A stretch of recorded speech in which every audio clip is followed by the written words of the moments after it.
We swam at a YMCA, 6-lane pool, 25 yards, no blocks. It was rough. I mean, we just did what we could with what we had. I really didn't know anything different. I never went to a meet outside of Michigan until my junior year of high school. So I wasn't really exposed to much at all. So kind of going into the college recruiting process, I really had no idea what I was doing, to be honest. But I knew I was looking for a school that I was going to grow. So a program that continuously showed growth in their swimmers. People went there and they got better. That was super important to me. So when I started the process, Louisville was one of the first schools that I went to, and I immediately fell in love with it. It was actually the first school I went to. So everywhere else that I went to, I kind of was comparing it back to Louisville and how much I loved the coaching staff, how much I loved the team, and just everything about the school felt right. And so that's kind of how I made the decision. And I wasn't super good in high school. I was good, but I wasn't like nationally ranked or anything. I was 147 in the 2 free and 50 point in the 100 free. So I was a good, solid swimmer, but I really had no idea what I was getting myself into with college swimming at Louisville. The first day of practice at U of L, I was just like, oh my gosh, am I going to make it 4 more years? So, but as soon as I came on campus, I fell in love with everything. And I was just so excited to have so much opportunity in front of me, just because my club team and where I grew up, there just wasn't as many resources and as much opportunity, I guess you could say, for me. So as soon as I got to school, there were just abundant resources and so many people there to help me. I think that just really helped my career take off. I was able to finally swim long course, train long course for the first time in my life, which was really, really hard at first. And I really hated it because it was so hard. But now I like short or long course better than short course. So I started my freshman year and I was just learning so much and learning from people like Kelsey Worrell. She still is my biggest role model, mentor, somebody I always train with and go to for when I need help. So that's kind of how I got to Louisville. And then my sophomore year is when I tied Katie Ledecky in the 200 free. And I think I shocked myself, and I shocked a lot of the other people too, but I think mainly myself. I knew I could do it and knew I could swim that race.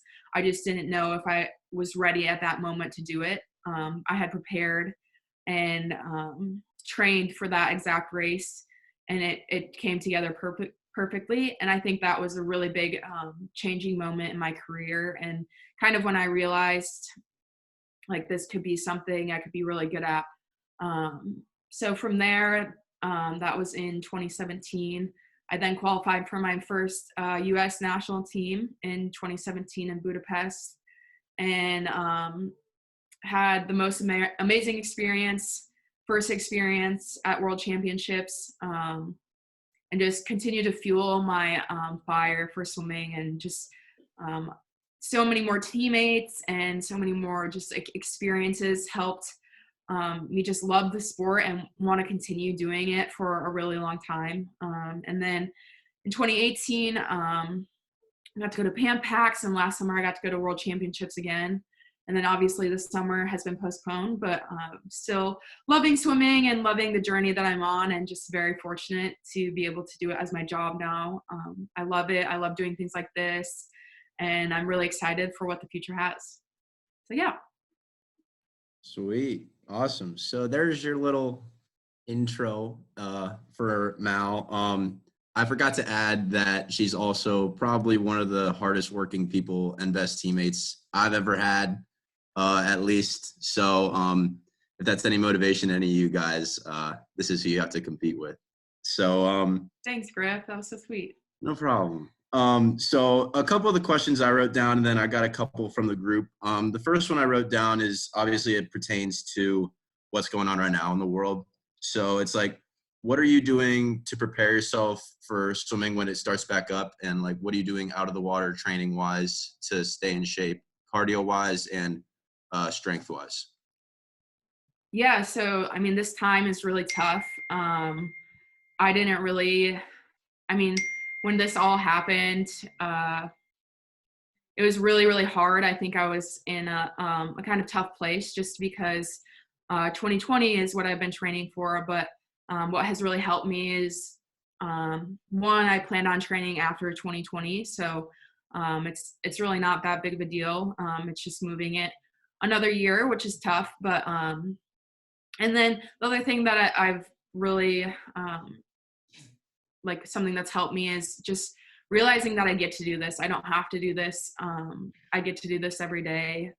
And I'm very, very lucky to be healthy and safe and just in a great environment and working hard every day. So some of the things that I'm doing, I have a Peloton bike, which is I absolutely love. And I know it's super expensive to get the Peloton bike, but you can get the app right now free for 90 days. So if any of you guys are looking for something really hard and really fun to do, the Peloton app is awesome. I love it. They have dance classes, which I've been doing, which are a blast. I'm really bad at them, but it's a really good cardio workout. And it just mixes things up.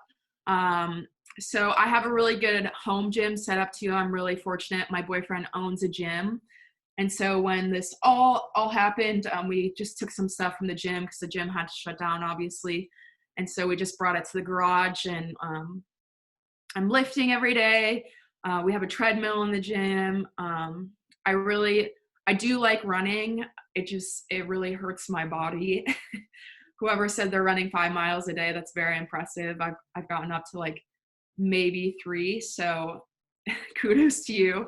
But I'm really just trying to find different ways and different things to not get bored with it and not burn myself out, because all this stuff is so hard on your body. It's not like swimming a 2-hour workout. Like you can't just go run for 2 hours. Like I mean, if you can, that's awesome. But personally, I cannot do that. So I'm just trying to find ways to keep my cardio up. I take my dog for walks. I just learned how to ride a clip-in bike yesterday, so I'm really excited for that. Waiting for some nice weather. And then like for me, like therapy type things for me is like being outside. I love being outside, and I don't get to be outside ever this much during swim season. So I'm taking advantage of that and just enjoying the outdoors and trying to just stay in the moment and not stress myself out. Cool.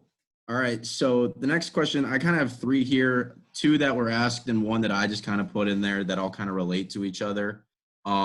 So one of them is just like tips for recruiting process and good questions to ask college coaches.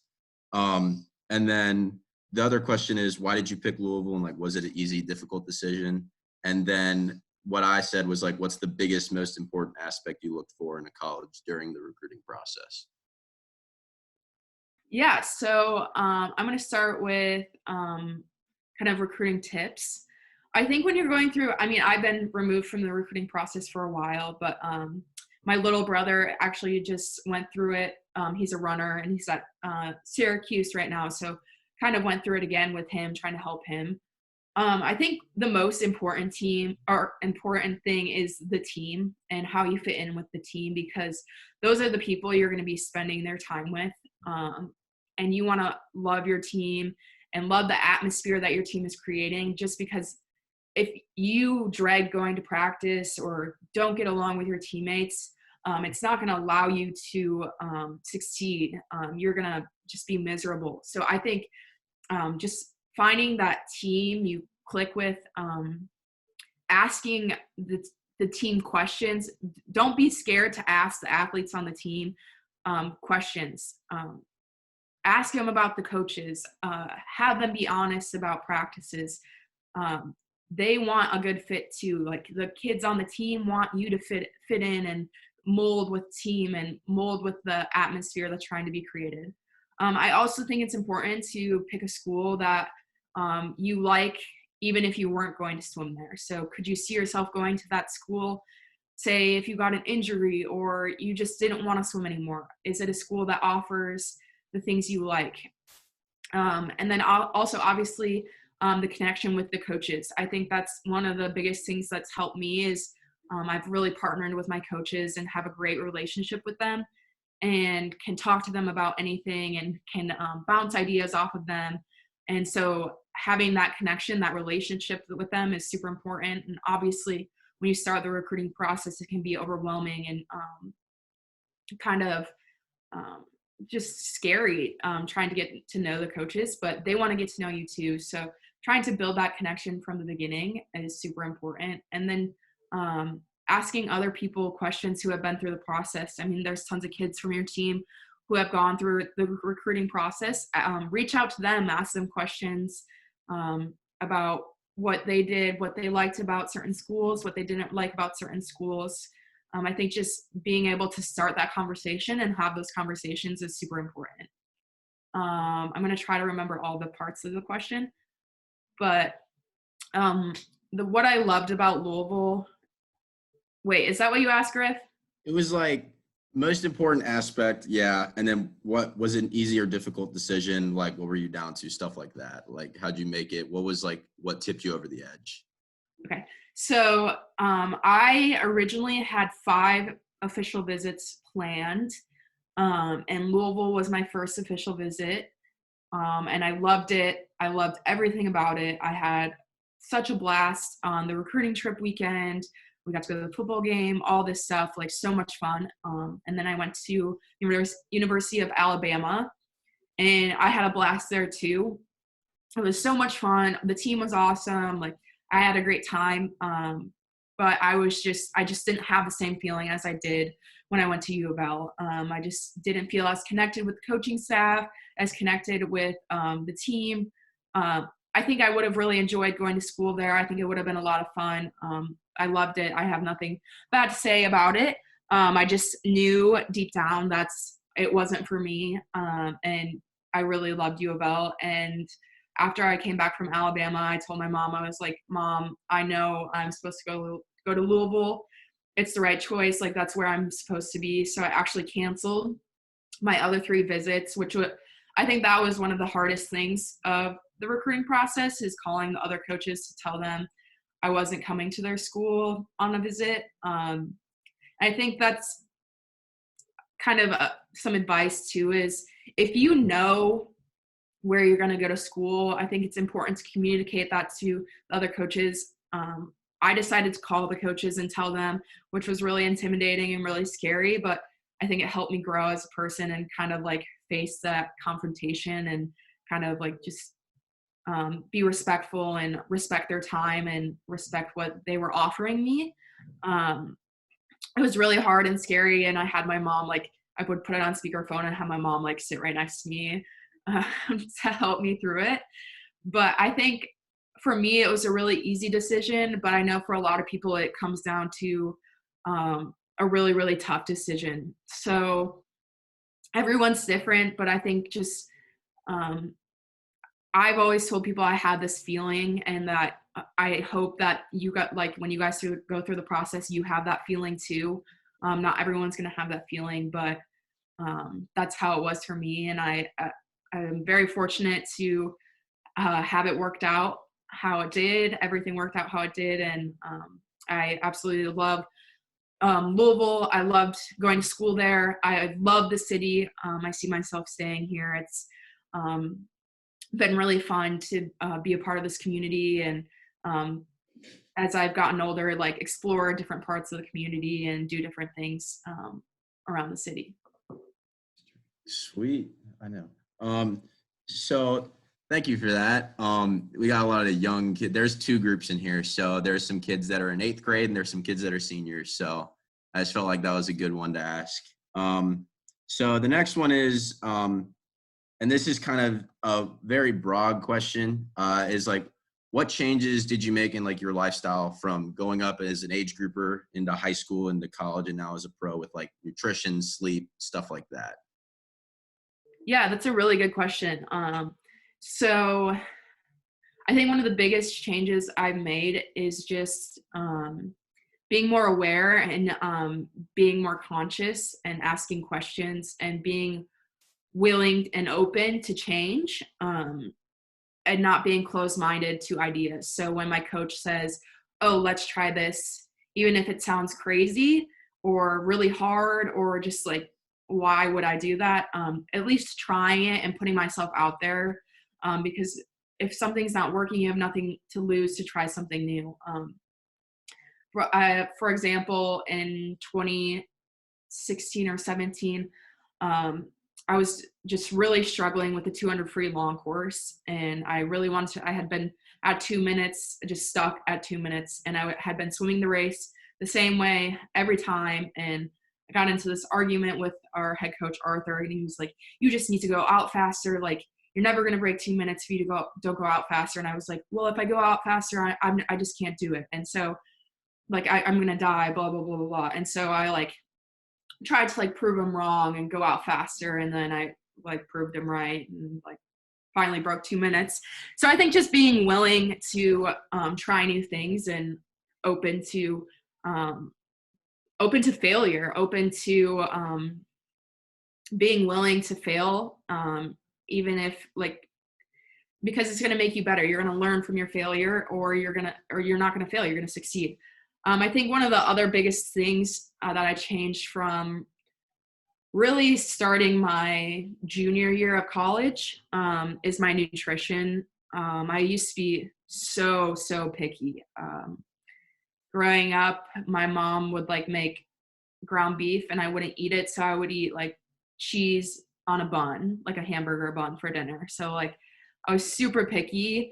My favorite food was chicken tenders, which it still is, but I would eat like chicken tenders and burgers, and just like really didn't care about what I was putting in my body, because I was like, oh, I'm skinny, it's fine. Like I don't need to eat healthy. Like it doesn't do anything for me. And as I got older and more mature, I really realized that it does matter what I'm putting into my body, because it's fueling me for these practices. It's fueling me for my races. And it's still something that I work on every day, because it's really hard for me, because I don't really like to cook. And when you live on your own, you have to cook or make the right options. There's always like that bad option in front of me. So I always have to work on choosing the right options and choosing to fuel my body properly, instead of just being immature and just making the wrong decisions. And I know I'm very far from perfect on it, but I've come a really long way, and my taste has expanded, fortunately, which I really enjoy. I like almost all foods now, which is good. And then the other thing too is my strength. I think, well, right now I've really focused on getting stronger because I'm not in the pool. So just continually working on getting stronger and working on areas that I'm weak in. So I'm really weak on my right arm pull compared to my left arm. And so just finding ways to work on those weaknesses. I don't like to kick my legs in practice. I really like to drag them behind me. So forcing myself to work on a consistent kick.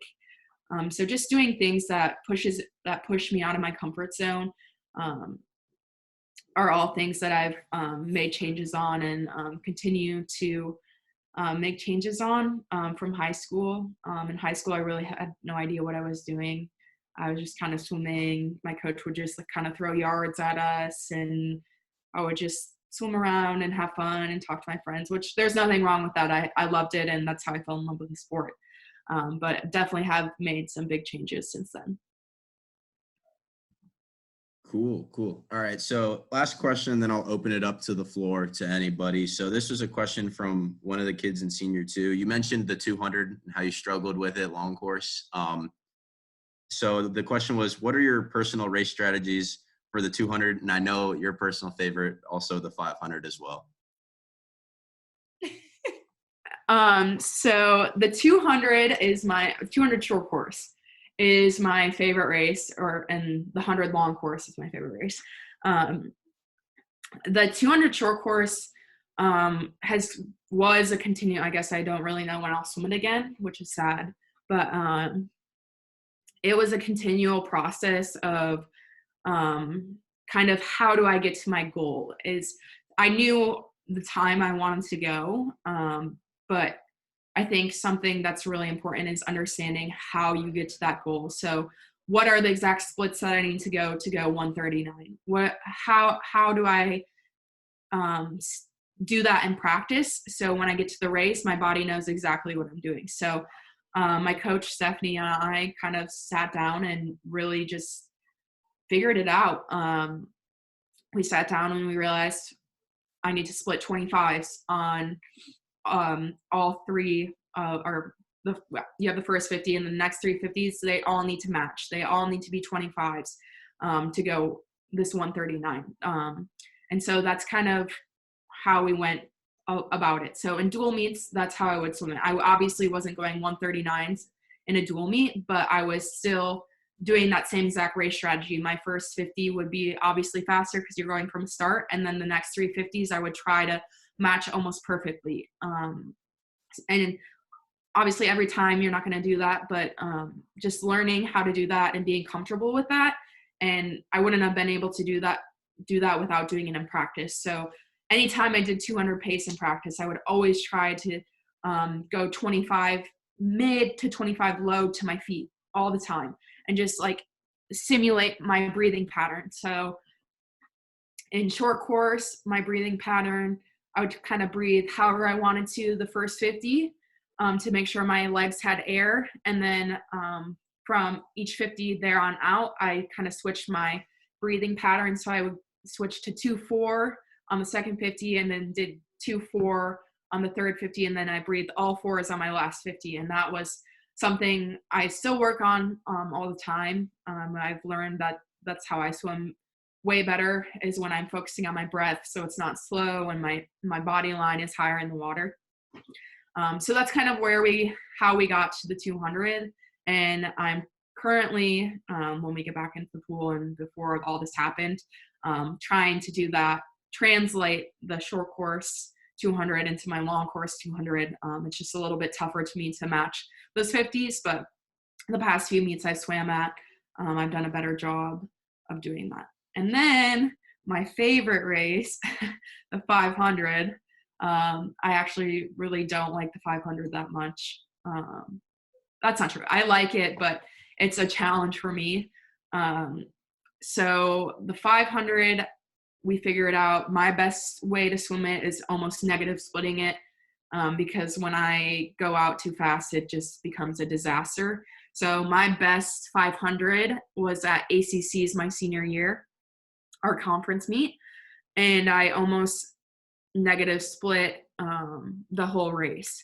So just being able to be okay being behind, I guess, or just finding that rhythm, that first 250, basically first 200, and then building into that last 250 to be able to bring it home. That's really how I swam that race, and luckily never have to swim it again. Yeah. So back when Mallory swam that 500 ACCs, I remember after prelims, she put something on her Snapchat story and it was like last 500 ever. And it was like her so ecstatic because although she's very good at the race, it's not her favorite in the world. So, all right, I'm going to open up the floor to any questions that you guys have. She's answered a lot, but if there's anything you guys want to ask her, she'll answer pretty much everything if I know Mallory how I know her. So yeah, seriously, anything you guys want to ask, don't be shy. This is a good opportunity and I'll answer literally anything, there you even if go. it's silly.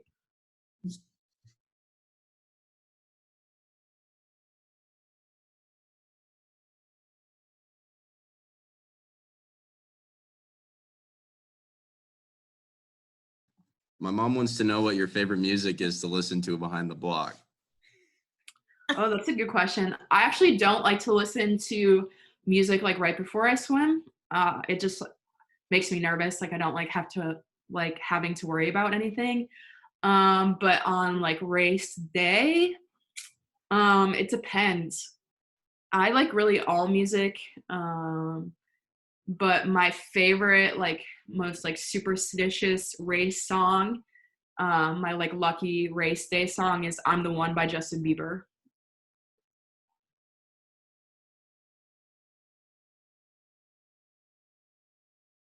When you're getting ready for a race and like like there's like high expectations for you to do well, like how do you deal with that pressure? Like how do you keep yourself distracted yet focus on what you need to do to get where you need to be? Yeah, that's a really good question. For me personally, what I like to do is kind of turn to my teammates. Um, I feel a lot of comfort when I'm talking to them, and like they just kind of take my mind off of things rather than me just like kind of overthinking in my own head. With them there, like I am able to express my emotions and just kind of have fun with them, and make the mood a little lighter and just enjoy it. But I think feeling pressure is a good thing. Feeling nervous is a good thing. That means you're excited and ready to race. So kind of embracing it too and not being scared of the pressure. I think if you're putting too much pressure on yourself, it becomes a bad thing. But allowing yourself to accept some of it and just kind of um, know that pressure is a privilege. Like you're in a situation that has pressure. That's you earned that, and you made it to that point. And so trusting yourself and knowing that you're meant to be there and you're meant to be in this pressure situation can like that gets me excited. That makes me so pumped to race. Just knowing that you've earned this and you deserve to be there, and just to enjoy that moment. Thank you.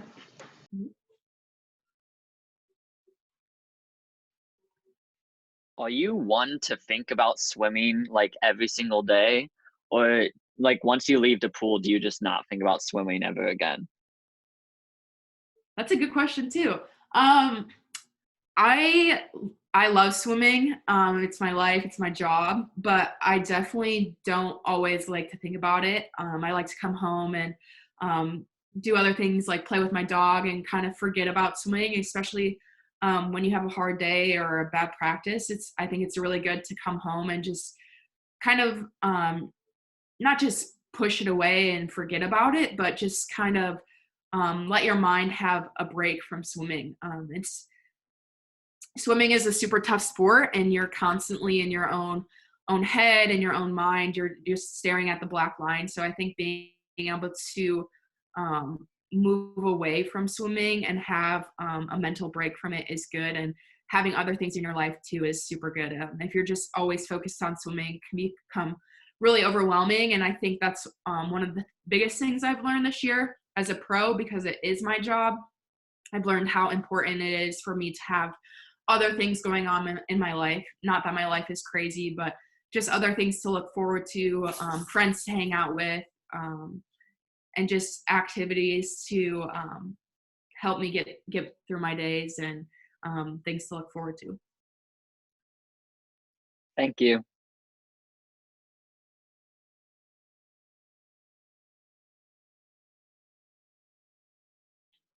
I'll ask a quick question.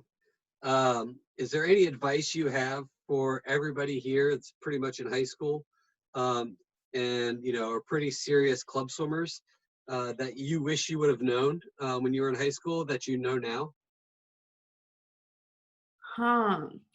That's a good one. I think just being in the moment and not wishing away like high school or those moments. And I think that's something um, throughout you can take throughout college and throughout the rest of your life. I think really being in the moment and enjoying all that you have around you, and just taking it in, because you never get those moments back. And like for example, I mean I miss college every single day. I miss high school. I miss being around my family.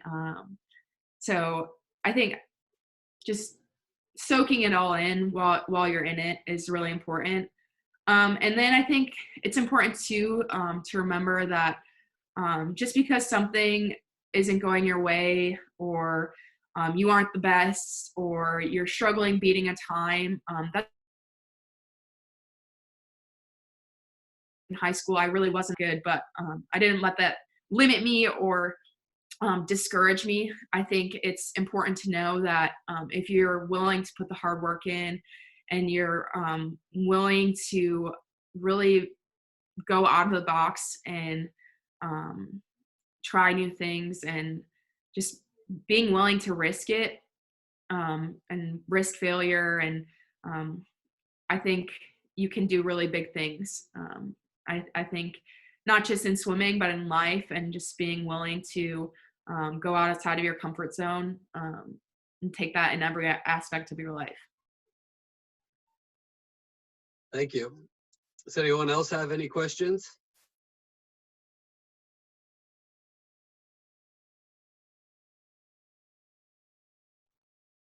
All right. Well, do you have any parting thoughts or anything that you'd like to end with? I don't think so. I loved what you said at the beginning about the energy at practice when you guys start up again. I think that's something that helps me get through practice every single day. Our atmosphere that we created at U of L is really special, and we cheer for each other, and that's something I miss so much, is having those teammates around me. So I think that's super important for you guys to lean on each other and create that energy and that atmosphere, and you'll get really big things done. Do you have any, I mean, coming from club to college, and obviously college environment, I feel like it's a little easier to have that energy towards a school and towards, you know, being together and living together and all those things. Do you have any advice for these guys? They've come a long way in the last 5 years, especially, in having energy at practice, but something that, they can do to help make that easy, I guess.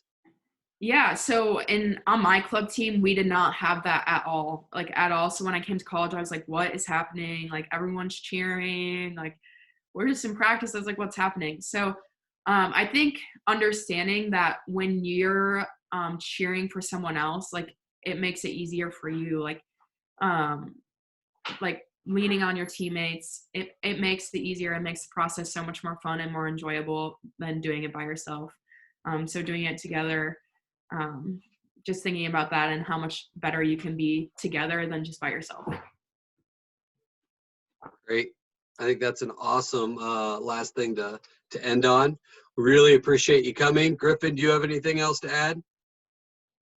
No, I just wanted to say thanks, Mallory, and I miss you and I miss the team a lot. When you guys get back, tell everybody I say hi. And yeah, I hope you're doing good. My phone's always on if you ever just want to talk about life or anything. So yeah, I miss you. Yeah, thanks, Griff. I miss you too. And if any of you guys like have a question and you didn't want to say it in front of everyone, you can reach out to Griff or you can DM me on Instagram. I'll be happy to answer your questions. Yeah, thank you guys so much for having me. I hope this helped and hope it gave you some entertainment for what day is it? Thursday night? Yeah.